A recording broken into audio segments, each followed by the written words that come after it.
Hi, grade 5s. Welcome to your English lesson for IXL today. We're going to continue. Let us share the screen so that you can see where we are. We're going to continue with word relationships and usage. All right, so today we're looking at M8, which definition matches the sentence. So we're going to have a sentence. They're going to give you two definitions of a word that's in that sentence, and based on the context of the sentence, you need to figure out which definition it's using. Okay, so let's have a look at this. Let's learn with an example. I think we may have read this already, but let's look at it again today. Some words have more than one meaning. Words that are spelled and pronounced the same way but have different meanings, they're called homonyms.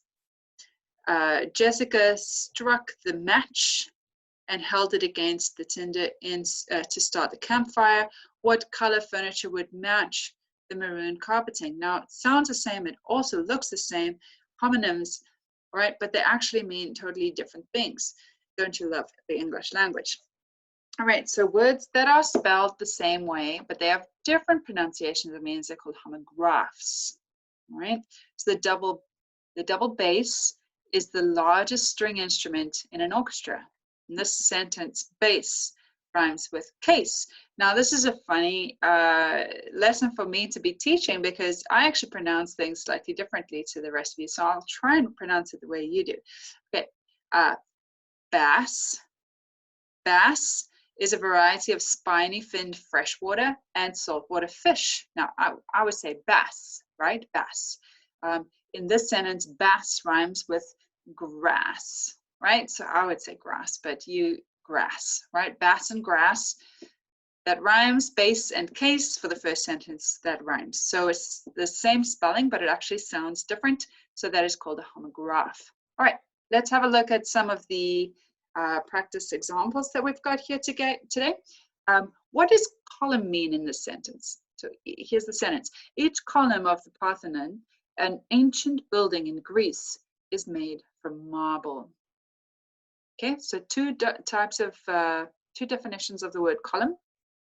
Looks the same, sounds the same, homonyms, right? The first one is a noun. In fact, they're both nouns. But the first one is a tall pillar that holds something up, right? So does that fit the context of this sentence?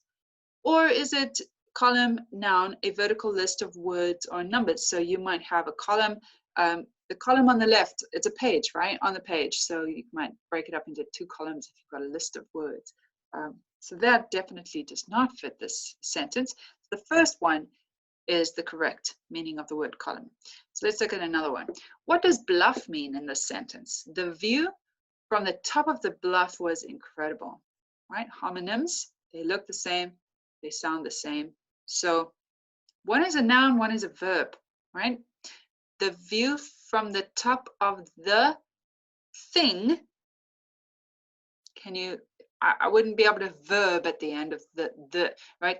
Can you do the dance? Okay, dance is, I guess, another bad example because the dance is also a noun if you put it in that context.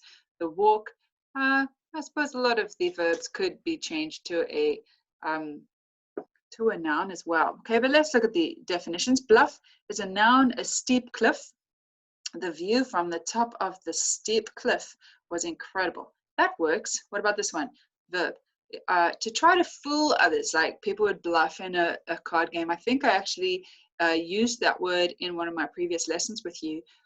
They bluff a lot in the game of poker. You've got these cards and you've got to try and bluff and pretend you have different cards so that they don't catch on, and then they're able to lose a big bet to you or whatever it is, right? So bluff, verb, to try to fool others. Bluff. Oh, you're bluffing, right? You don't really mean what you're saying. The view from the top of the trying to fool others was incredible. No, definitely not. Let's move on to a third example. What does appeal mean in this sentence? I don't see the appeal of getting email on your phone. Appeal, you could have it as a noun or a verb. The noun is the attractiveness. I don't see the attractiveness of getting email on your phone. I don't see to make a request of getting an email on your phone. All right. So I would say it's the first one, the appeal. You're not trying to request. I don't appeal, right? You might appeal to somebody to change their mind. Often that is the case when there's a court case and a judge has ruled somebody guilty and they appeal, and they try to bring more evidence to try to prove their innocence or whatever that be.